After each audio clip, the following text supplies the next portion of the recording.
Universidad Central del Ecuador. Evaluación de estructuras. Grupo 10. Presenta.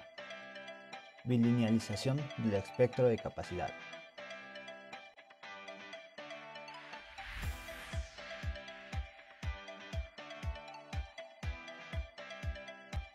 Construcciones UCE. Visítanos en Facebook, YouTube, Instagram y TikTok.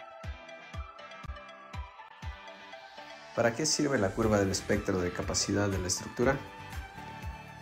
Como podemos observar, al pasar la curva de capacidad sísmica resistente al espectro de capacidad de la estructura, se relaciona el desplazamiento con la aceleración espectral, y en esta gráfica se coloca el espectro de demanda sísmico.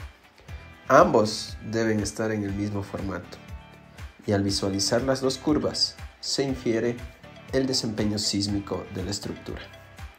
¿En qué consiste la bilinealización del espectro de capacidad? Esta consiste en obtener una representación equivalente compuesta de dos líneas de diferentes pendientes. La curva bilinealizada se compone de una sección elástica que se extiende hasta un punto conocido como fuerza de fluencia. A partir de este punto, se produce un cambio de pendiente, indicando la entrada de la región plástica.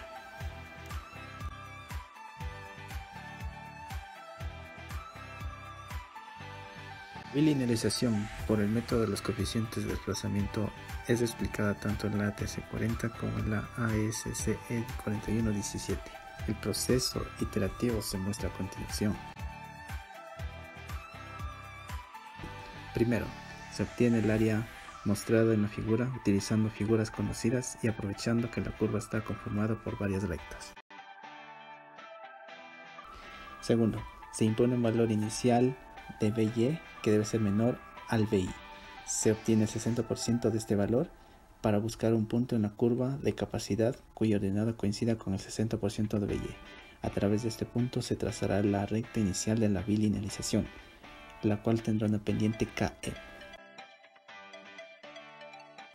Finalmente, se encuentra el área A2 y se compara con el área inicial A1.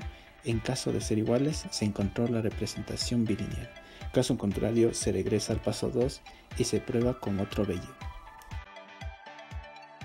Método 2. Linealización equivalente. A continuación se presenta la segunda metodología para bilinealizar, llamada linealización equivalente, que se encuentra en el FEMA 440, y esta es una modificación del método de espectro de capacidad, del ATC40. Esta también permite estimar un desplazamiento máximo. ¿En qué se diferencia este método del primero? Este procedimiento se diferencia del anterior ya que la pendiente inicial KI se utiliza directamente como la pendiente inicial de bilinealización. Ahora, ¿por qué se hace esto? Debido a que si se asume esta pendiente desde un principio, se puede evitar el procedimiento iterativo y se utiliza únicamente una fórmula que considere que las áreas entre las curvas sean iguales. Entonces, el primer paso es determinar el área bajo la curva del espectro de capacidad y de la curva bilineal. La intersección de ambas curvas da un punto P, donde se traza una línea perpendicular al plano de las abscisas para separar las áreas de ambas curvas. El paso 2 es plantear la igualdad entre las áreas, como se explicó anteriormente, tanto para la curva bilineal y la curva del espectro de capacidad. Esto se lo hace restando entre el área total debajo de cada curva a cada lado de su intersección P. El paso 3 consiste en obtener la información necesaria para trazar la curva bilineal.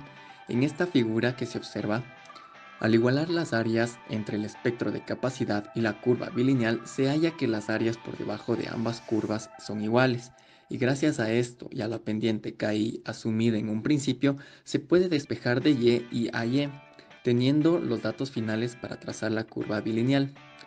Ahora, las ventajas de este método es que evita procesos iterativos, también facilita el procedimiento y también ayuda a una mejor comprensión del espectro de capacidad. Umbrales de estado de daño. El daño esperado en un edificio está relacionado con su capacidad y fragilidad. Para el cálculo de los umbrales de daño, el método se basa en el uso de desplazamientos espectrales correspondientes a la capacidad de sentencia y capacidad última, es decir, de los dos parámetros que definen el espectro de capacidad bilineal.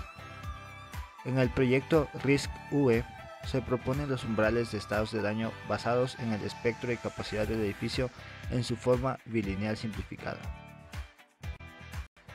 Se suponen 4 estados de daño: leve, moderado, severo y completo. El daño leve está definido antes de alcanzar el punto de excedencia y es igual al 0.7 por la capacidad de excedencia de la estructura. Daño moderado es definido en el punto de la capacidad de excedencia y es igual a la capacidad de excedencia de la estructura. Daño severo es definido después del punto de excedencia, pero no mucho más allá de este, y es igual a la capacidad de excedencia más 0.25 de la diferencia entre la capacidad última y la capacidad de excedencia. Por último está el daño completo. Es un daño muy fuerte donde la estructura es inhabitable pero no colapsa. Es definido en el punto de capacidad última.